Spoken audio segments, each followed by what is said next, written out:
Bismillahirrahmanirrahim. Assalamualaikum warahmatullahi wabarakatuh.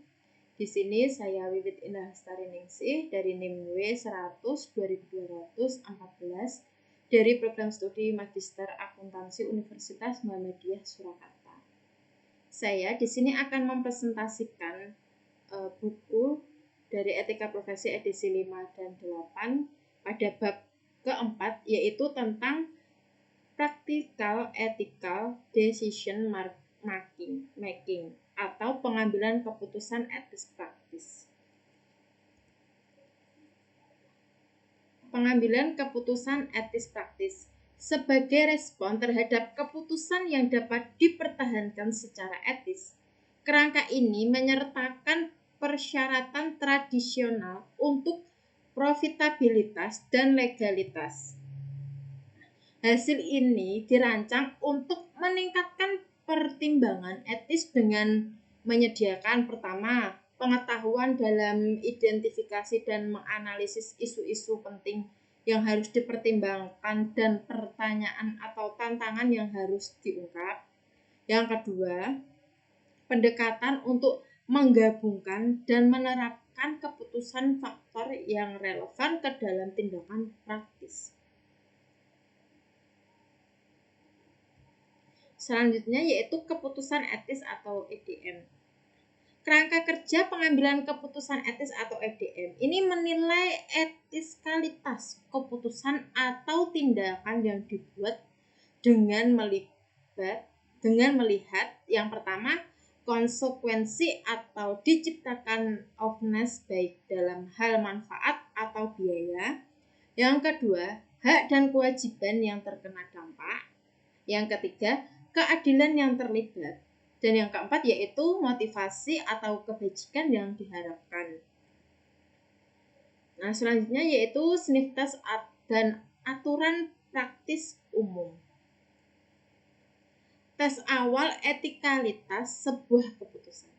Nah, pendekatan filosofis ini memberikan dasar bagi pendekatan keputusan praktis dan bantuan yang berguna. Meskipun sebagian besar eksekutif dan akuntan profesional tidak menyadari bagaimana dan mengapa bisa demikian. Seperti itu. Nah, ini akankah saya merasa nyaman jika tindakan atau keputusan ini muncul di halaman depan surat kabar nasional besok pagi? Akankah saya bangga dengan keputusan ini? Akankah ibu saya bangga dengan keputusan ini? Apakah tindakan atau keputusan ini itu sesuai dengan misi dan kode etik perusahaan? Atau apakah hal ini terasa benar bagi saya? Seperti itu. Ini adalah tabel bagian kerangka pendekatan. Nah, di sini pendekatan dan kriteria pembuatan keputusan etis. Yang pertama, konsekuensi utilitas. Nah, ini apakah menguntungkan? Jika menguntungkan, itu manfaat itu harus lebih besar dari biaya risiko disesuaikan. Selanjutnya yaitu tugas, hak, keadilan. Nah, tugas fidusia, hak individu, keadilan, legalitas. Yang selanjutnya yaitu harapan kebajikan, karakter integritas, keberanian, proses. Selanjutnya yaitu penilaian dampak yang tidak dapat dikuantifikasi. Yang pertama itu keadilan di antara pemangku kepentingan. Kepedulian atas perlakuan yang adil itu telah menjadi perhatian masyarakat baru-baru ini mengenai isu-isu seperti diskriminasi terhadap perempuan dan hal lainnya yang menyangkut perekrutan, promosi, dan pembayaran. Akibatnya apa? Akibatnya keputusan akan dianggap tidak etis kecuali jika dipandang wajar oleh semua pemangku kepentingan. Yang selanjutnya yaitu hak pemangku kepentingan. Nah, ini sebuah keputusan itu hanya akan dianggap etis jika dampaknya tidak mengganggu hak para pemangku kepentingan dan hak si pembuat keputusan. Hak pemangku kepentingan antara lain kehidupan, kesehatan, keselamatan, perlakuan adil, pengguna hati nurani, harga diri dan privat serta kebebasan berbicara. Nah, ini selanjutnya yaitu analisis dampak pemangku kepentingan. Menurut pendekatan tradisional pengambilan keputusan. Pendekatan 5 pertanyaan tradisional. Yang pertama, menguntungkan. Ini interest pemangku kepentingan yang diperiksa itu pemegang saham biasanya jangka pendek, sah di mata hukum, nah masyarakat luas, hak yang dapat ditegakkan oleh hukum, adil itu keadilan bagi semua, benar, hak-hak lain bagi semua, dan yang terakhir yaitu mendukung pembangunan berkelanjutan lebih lanjut, itu merupakan hak khusus. Jika respon negatif muncul dari satu atau lebih pertanyaan yang diajukan, maka pengambilan keputusan dapat mencoba untuk merevisi tindakan yang diusulkan untuk menghapus atau mengurangi jawaban yang negatif itu sendiri. Analisis dampak pemangku kepentingan. Yang pertama dari pendekatan tradisional moral. Pendekatan standar moral tradisional.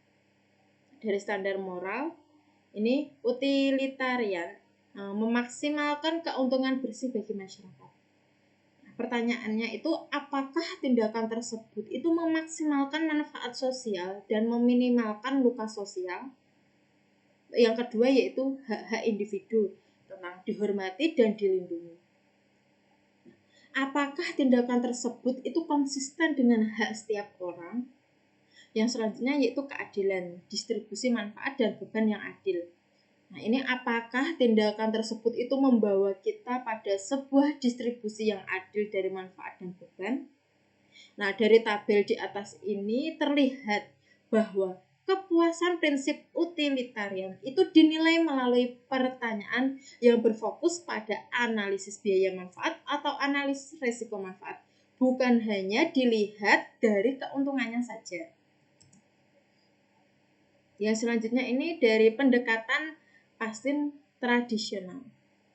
Aspek kuncinya yang pertama itu etika aturan dasar.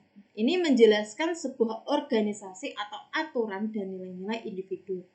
Yang kedua, etika titik akhir. Nah, ini menentukan manfaat bersih yang paling baik untuk semua pihak. Yang ketiga, ini etika peraturan. Etika peraturan ini menentukan batasan-batasan yang harus dipertimbangkan seseorang atau organisasi sesuai dengan prinsip-prinsip etis. Dan yang terakhir yaitu etika kontrak sosial. Nah, ini itu untuk menentukan cara bagaimana memindahkan batasan-batasan itu demi menghapuskan kekhawatiran atau konflik. Etika atau dasar yang digunakan untuk menangkap gagasan bahwa individu dan organisasi itu memiliki aturan-aturan dasar atau nilai-nilai fundamental yang mengatur perilaku mereka atau perilaku yang diharapkan. Itu jika keputusan itu dianggap menyinggung nilai-nilai ini, itu kemungkinan besar akan terjadi kekecewaan atau balas dendam.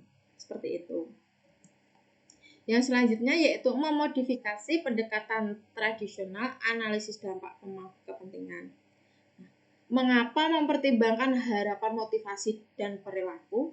Nah, ini suatu analisis ketika yang komprehensif itu harus melebihi pendekatan tradisional Tucker, Velasquez, dan Pastin untuk menggabungkan penilaian tentang motivasi, kebijakan, karakter yang terlibat dalam perbandingan dengan apa yang diharapkan oleh para pemangku kepentingan. Nah, penilaian etis, motivasi, dan perilaku itu proses penilaian dampak pemangku kepentingan itu menawarkan kesempatan untuk menilai motivasi yang mendasari keputusan ataupun tindakan yang diusulkan. Apakah motivasi pengambilan keputusan itu cenderung etis atau tidak, seperti itu. Yang selanjutnya itu pendekatan komprehensif untuk EDM. Yang pertama, konsekuensialisme. Ini keputusan yang diusulkan dan menghasilkan keuntungan lebih besar dari biaya. Selanjutnya, hak-hak, tugas, atau deontologi. keputusan yang diusulkan itu tidak menyinggung hak para pemangku kepentingan termasuk pengambil keputusan. Yang selanjutnya kejujuran atau kesetaraan atau keadilan. Nah, ini distribusi manfaat dan beban itu harus adil. Yang selanjutnya harapan kebajikan atau kebajikan atau etika kebajikan. Nah, ini motivasi untuk keputusan itu harus mencerminkan ekspektasi kebajikan. Nah, keempat pertimbangan ini harus dipenuhi agar sebuah keputusan itu dianggap etis. Nah, kesimpulannya apa? Kesimpulannya dalam rangka untuk memastikan analisis EDM yang komprehensif, penilaian motivasi, kebajikan, dan sifat karakter yang diharapkan itu harus ditambahkan pada pendekatan tradisional sehingga menghasilkan 5 pertanyaan modifikasi atau pertanyaan lainnya yang dimodifikasi. Selanjutnya yaitu permasalahan lainnya dalam pengambilan keputusan etis. Yang pertama yaitu masalah bersama. Masalah bersama ini mengacu pada kesenjangan ataupun mengetahui penggunaan aset atau sumber daya yang dimiliki bersama itu secara berlebihan. Yang selanjutnya yaitu mengembangkan aksi yang lebih etis. Terkadang direktur eksekutif atau akuntan profesional itu akan mengalami kelumpuhan keputusan akibat kompleksitas analisis atau ketidakmampuan untuk menentukan pilihan maksimal karena alasan ketidakpastian, kendala waktu, dan sebab lainnya. Yang selanjutnya yaitu kekeliruan umum dalam pengambilan keputusan etis. Itu yang diantaranya yang pertama itu menyetujui budaya perusahaan yang tidak etis. Yang kedua, proses menafsirkan harapan masyarakat. Yang ketiga, berfokus pada keuntungan jangka pendek dan dampak pada pemegang saham. Yang keempat, berfokus hanya pada legalitas. Yang kelima, batas keseimbangan atau fokus pengambil keputusan itu harusnya pada keadilan untuk semua pemangku kepentingan. Yang selanjutnya yaitu batas untuk meneliti hak atau meneliti dampak pada keseluruhan hak semua kelompok pemangku kepentingan. Yang selanjutnya yaitu konflik kepentingan. Dan selanjutnya keterkaitan di antara pemangku kepentingan. Selanjutnya yaitu kegagalan untuk mengidentifikasi semua kelompok pemangku kepentingan. Selanjutnya yaitu kegagalan untuk membuat peringkat kepentingan itu tentu dari para pemangku kepentingan. Selanjutnya mengacuhkan kekayaan, keadilan atau hak. Yang selanjutnya kegagalan untuk mempertimbangkan motivasi untuk membuat suatu keputusan. Dan yang terakhir yaitu kegagalan untuk mempertimbangkan kebajikan yang diharapkan untuk yang ditunjukkan, seperti itu. Nah, ini yang selanjutnya yaitu langkah-langkah menuju sebuah keputusan etis. Itu ada 3. Yang pertama, identifikasi fakta dan semua kelompok pemangku kepentingan serta kepentingan yang mungkin akan terpengaruh. Yang kedua, membuat peringkat para pemangku kepentingan serta kepentingan mereka. Yang ketiga, menilai dampak dari tindakan yang diusulkan pada setiap kepentingan pihak yang berkepentingan. Ini ada 7 langkah menuju sebuah keputusan etis menurut American Accounting Association pada tahun 1993, yaitu yang pertama itu tentukan fakta apa, siapa, di mana, dan bagaimana. Langkah yang kedua yaitu menetapkan isu etis. Yang ketiga itu mengidentifikasi prinsip-prinsip utama, aturan, dan nilai-nilai. Yang keempat itu tentukan alternatifnya. Kelima, bandingkan nilai-nilai alternatif dan alternatif serta melihat apakah muncul keputusan yang jelas. Yang keenam itu menilai konsekuensi dan yang ketujuh itu membuat keputusan Anda. Seperti itu. Nah, ini selanjutnya yaitu analisis biaya manfaat. Manajemen perusahaan itu makin meningkat kesadarannya bahwa keputusan bisnis seringkali memiliki dampak yang tidak dapat diukur dengan mudah menggunakan analisis akuntansi tradisional. Pemerintah dan kelompok-kelompok kepentingan khusus dengan cepat menunjukkan bahwa banyak biaya yang dihasilkan dari keputusan bisnis tidak mencerminkan dalam atau yang di luar laporan perusahaan. Analisis biaya manfaat atau ABM itu dapat digunakan untuk yang pertama, untuk menentukan proyek apa yang harus dilakukan. Yang kedua, untuk memantau kinerja sebuah perusahaan atau proyek tersebut. Yang selanjutnya yaitu penggunaan analisis biaya manfaat itu dibagi menjadi dua. Yang pertama, organisasi sektor swasta, dan yang kedua yaitu organisasi sektor publik. Kekurangan data akuntansi tradisional. Nah, ini akuntansi tradisional ini ada kekurangan data akuntansi tradisional jika dibandingkan dengan analisis biaya manfaat memiliki kelemahan, yaitu satu, hal ini berfokus pada tindakan masa lalu yang tidak relevan untuk tindakan masa depan yang dalam pengambilan suatu keputusan.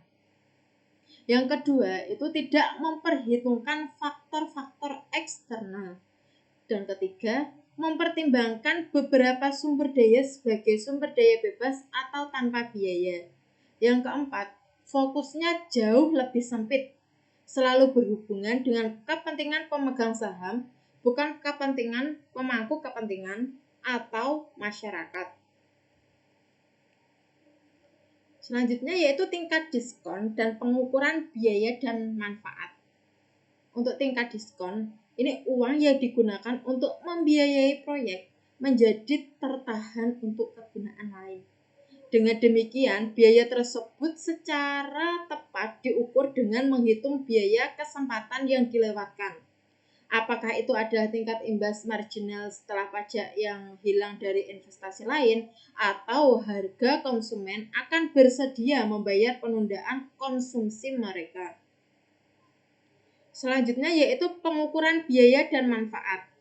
Meskipun terdapat masalah dalam memilih tingkat potongan yang tepat, ini merupakan masalah kecil dibandingkan dengan kesulitan yang mengidentifikasi dan mengukur biaya tahunan masa depan dan keuntungan itu sendiri. Kekurangan dari analisis biaya manfaat. Beberapa akuntan itu berpendapat bahwa anggaran biaya manfaat terlalu jauh dari misi tradisional mereka yang cukup bernilai untuk dipelajari. Akan tetapi, argumen ini tidak melihat kelanjutan dari anggaran biaya manfaat yang telah digunakan sebelum tahun 1844. Keunggulan anggaran biaya manfaat dalam mengatur keputusan pemerintah.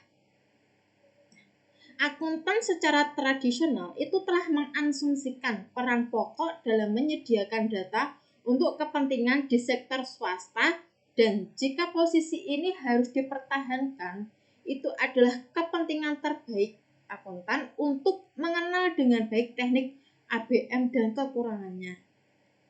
Alasan kami menekankan pentingnya saran informasi akan menjadi lebih jelas ketika berbagai kekurangan dan keseriusan ABM dipahami. Kekurangan dapat dikelompokkan menjadi 3 kategori. Yang pertama, pilihan yang tersedia untuk mempersiapkannya atau prepare. Kedua, kendala yang harus dipertimbangkan oleh prepare dan pengguna.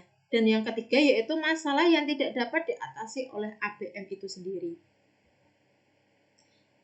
Selanjutnya yaitu pilihan yang tersedia, kendala-kendala, isu yang tidak terselesaikan.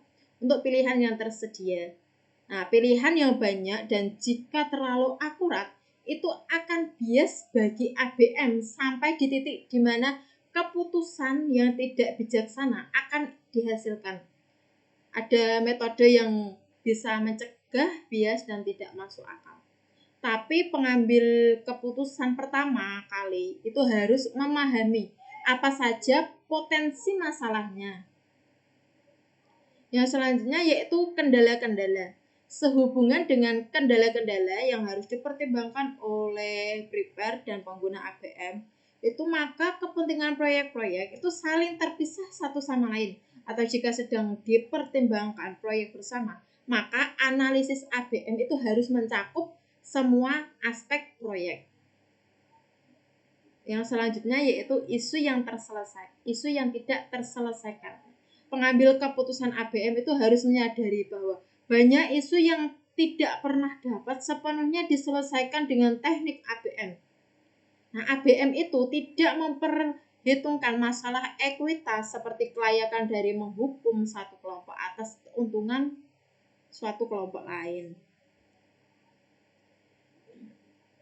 ABM di sini untuk tetap dipakai. Nah, akuntansi tradisional itu tetap berharga, tetapi dalam masyarakat maju, organisasi itu harus menyadari dan memperhitungkan dampak eksternal mereka. Pemerintah itu sudah membuat pilihan sosial bagi kita semua berdasarkan analisis biaya manfaat. Nah, oleh karena itu, akuntan itu disarankan untuk meningkatkan pemahaman mereka tentang analisis biaya manfaat beserta kekurangannya, atau jika mereka akan kehilangan tempat mereka sebagai tangan kanan dari pengambil keputusan. Yang selanjutnya yaitu analisis etika untuk mencegah masalah lingkungan berdasarkan Graham Tucker pada tahun 1990. Nah, saat ini itu tidak ada perusahaan yang dapat mengklaim dirinya etis kecuali menunjukkan kepeduliannya itu terhadap lingkungan hidup. Fokus dari konferensi ini adalah pada alat analisis etika dan pemecahan masalah yang dapat memberikan kerangka kerja praktis bagi tindakan. Sebelum menyelesaikan keputusan bisnis, eksekutif itu harus mengajukan serangkaian pertanyaan untuk memastikan pilihan terbaik yang akan dipilih untuk para pemegang saham, serta pemangku kepentingan lainnya. Nah, pertanyaan ini harus diajukan dalam urutan sebagai berikut untuk meneliti nilai-nilai yang ditampilkan. Yang pertama, apakah menguntungkan nilai pasar? Apakah legal atau sah? Yang berhubungan dengan nilai hukum, apakah adil yang berhubungan dengan nilai sosial, apakah benar yang berhubungan dengan nilai pribadi, dan apakah pengembangan tersebut akan berkelanjutan yang berhubungan dengan nilai lingkungan. Beberapa perbedaan penting. Sangat penting bahwa kita membuat perbedaan penting. Yang pertama, antara manajemen dan kepemimpinan, dan antara menjadi sah menurut hukum dan bersikap etis. Nah, adanya perbedaan yang jelas di era ini banyak menimbulkan pikiran yang membingungkan dalam etika bisnis. Nah, seorang manajer itu sering merasa tidak berdaya untuk bertindak di luar peran yang ditentukan oleh mereka. Mereka itu merasa bahwa mereka itu tidak memiliki wewenang mempengaruhi sistem. Otoritas perusahaan itu dapat memberikan sanksi atas perilaku yang tidak etis. Dibutuhkan otoritas moral dari seorang pemimpin untuk mengubah sistem, dan hal ini sering dilihat sangat kurang dalam politik dan bisnis. Penilaian keputusan. Nilai yang tidak jelas diantaranya yaitu apatis, tidak bertanggung jawab, tidak konsisten, penggebala atau tidak tetap, tokoh pemeran, dan tidak dapat mengambil suatu keputusan. Nah, nilai yang jelas itu diantaranya mengetahui siapa mereka, mengetahui apa yang mereka mau, positif, penuh tujuan, antusias, dan dapat mengambil suatu keputusan. Baik secara individu maupun korporat adalah menguntungkan bagi kita untuk mengembangkan seperangkat nilai yang jelas karena nilai-nilai yang membingungkan dan menghasilkan keputusan etis yang membingungkan. Aturan-aturan etika utilitarianisme atau etika titik akhir. Aturan-aturan etika itu sendiri Analisis etika itu membawa kita pada dua konsep etika dasar yang akan berlaku dalam studi kasus saat ini. Yang pertama itu adalah aturan etika. Tingkat aturan etika berikutnya terdiri atas aturan atau prinsip-prinsip yang keluar dari tradisi moral kita.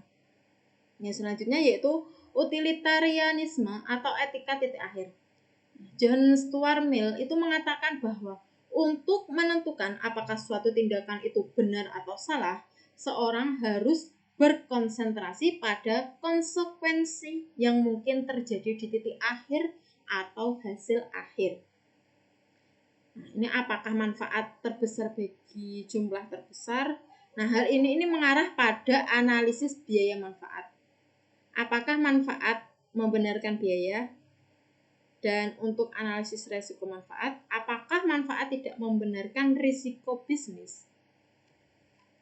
Nah, ini contoh kasus etika profesi dan fraud pada kasus korupsi bantuan sosial COVID-19. Salah satu kasus yang dapat dijadikan contoh adalah kasus korupsi program pengadaan bantuan sosial penanganan COVID-19 yang dilakukan oleh Juliari Batubara yang kala itu menjabat sebagai Menteri Sosial. COVID-19 itu pertama kali muncul di kota Wuhan, Cina, yang dengan cepat menyebar ke seluruh belahan dunia. Kasus COVID-19 di Indonesia pertama kali dikonfirmasi pada tanggal 2 Maret 2020. Namun, bantuan yang disalurkan pemerintah dalam rangka membantu masyarakat untuk bertahan di tengah krisis pandemi COVID-19 ini justru dijadikan peluang untuk melakukan tindakan amoral dan tidak etis demi meraup keuntungan pribadi. Juliari Batubara yang kala itu menjabat sebagai Menteri Sosial itu terlibat dalam kasus suap menyuap dengan total uang sebesar 32,48 miliar dari program pengadaan paket bansos, di mana seharusnya paket bantuan ini diberikan dengan tujuan untuk meningkatkan daya beli masyarakat di tengah krisis pandemi sehingga bisa memulihkan kondisi ekonomi Indonesia. Penyelesaian masalahnya ini ditelisik dari sisi konsep relasi aktor media kalayak. Firly Bahuri dan Idam Aziz adalah pejabat negara penegak hukum yang dalam konteks kebijakan pandemi juga bisa berperan sebagai aktor atau politik yang secara aktif bersaing merebut simbol-simbol atau peningkatan citra diri dan citra institusinya. Seperti dikatakan di Maggio dan Powell pada tahun 1988, ketika aktor atau agen akan melakukan tindakan terbaik untuk meningkatkan citra dirinya, sesungguhnya ia juga tengah membangun citra institusi yang dipimpinnya. Artinya apa? Artinya peningkatan citra dan eksistensi institusi KPK dan Polri itu adalah alasan lain Firly Bahuri atau Ketua KPK dan Idam Aziz sebagai Kapolri itu untuk merubah motivasi pribadi atau peningkatan citra dirinya ke motivasi institusi. Peningkatan dari citra Komisi Pemberantasan Korupsi dan Polri sebagai institusinya. Seperti itu. Selanjutnya yaitu berdasarkan vivanews.com, okezone.com, detik.com, dan tempo.com adalah tempat portal berita yang berperan penting dalam merelasi atau meresonansi frame utama terkait isu potensi korupsi maupun opini para aktor atau selaku narasumber berita. Nah, ini sehingga pemaknaan atas potensi korupsi itu bisa dikonstruksi keempat portal berita sebagai pembingkaian strategis atau strategis frame yang saling mempengaruhi di antara isu korupsi, media, dan khalayak. Nah, framing keempat portal berita itu tentu saja tidak berjalan secara linier karena saat keempat portal berita mengkonstruksi frame pemberitaan negatif terkait pernyataan para aktor atau selaku narasumber berita, sesungguhnya para aktor atau ketua KPK ataupun Kapolri itu juga tengah memanfaatkan frame isu korupsi dana bantuan sosial itu untuk mempengaruhi persepsi halayak atau membuat opini publik. Nah, kondisi di atas itu relevan dengan pandangan Snow pada tahun 2017, di mana institusi publik KPK dan Polri yang tengah menghadapi penurunan tingkat kepercayaan publik atau public distrust itu tentu membutuhkan teknik untuk memulihkan kembali citra dirinya.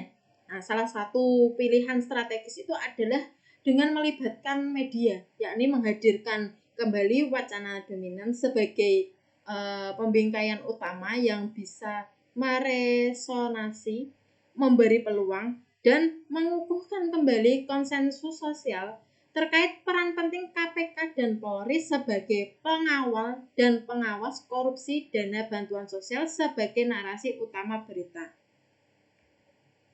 Nah, kondisi di atas itu relevan dengan pandangan Snow di mana institusi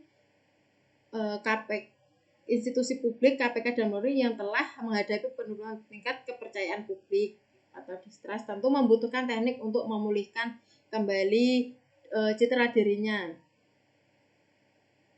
Nah, salah satu pilihan utama yang bisa meresonasi, memberi peluang dan mengukuhkan kembali konsensus sosial terkait peran penting KPK dan Polri sebagai pengawal dan pengawas korupsi dana bansos sebagai narasi utama berita.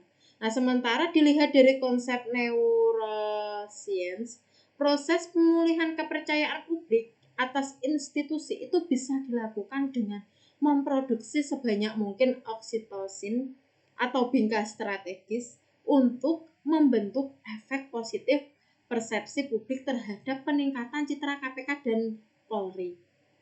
Nah, framing potensi korupsi dana bansos ini merupakan struktur konseptual atau perangkat kepercayaan yang telah diorganisir ke 4 portal berita untuk mempengaruhi konstruksi wacana korupsi dengan menyediakan kategori-kategori melalui teknik seleksi dan penonjolan berita. Nah, sebagai praktik bahasa dan kode linguistik, para aktor yang mengkomunikasikan pesan-pesan moral. Atas wacana korupsi tetap berpotensi menghadapi framing media melalui teknik penandaan yang secara sintaksis itu ditunjukkan untuk merelasikan pola, perilaku, ataupun isu-isu publik yang telah ditetapkan media sebagai wacana dominan. Sebagai seni mengkomunikasikan pesan dan teknik menafsirkan emosi khalayak, framing jelas membutuhkan bingkai utama atau master frame yang harus disajikan pada khalayak. Melalui seleksi isu dan penonjolan simbol atau citra yang telah dipilih, diformulasi, dan disesuaikan untuk mencapai pembingkaian strategis atau strategis frame dan terciptanya gaung bingkai atau frame resonance. Melalui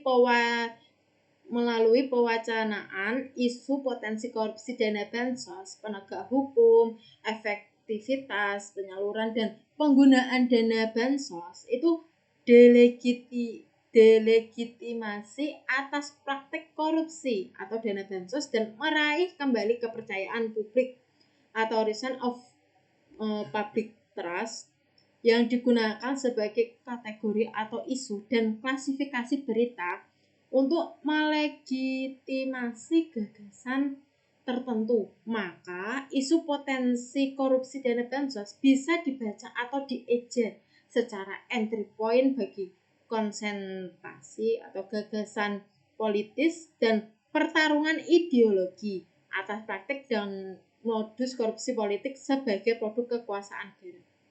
Nah, praktek, modus, dan perilaku koruptif yang menjadi motivasi dasar kecurigaan publik atau public suspicion itu terjadi akibat kekuasaan politik negara yang berwatak sentralik, monopolistik, plus hak diskresi para pejabat negara yang besar, namun minus akuntabilitas. Artinya apa? Artinya korupsi adalah monopoli negara yang plus atau bertambah, hak diskresi pejabat negara itu minus. Akuntabilitas itu corruption sama dengan monopoli negara plus hak diskresi pejabat negara minus akuntabilitas atau corruption itu sama dengan monopoli plus discretion means accountability dalam Klitgard pada tahun 1998. Terima kasih. Sekian presentasi dari saya, kurang lebihnya mohon maaf. Wabillahi taufiq wal hidayah. Wassalamualaikum warahmatullahi wabarakatuh.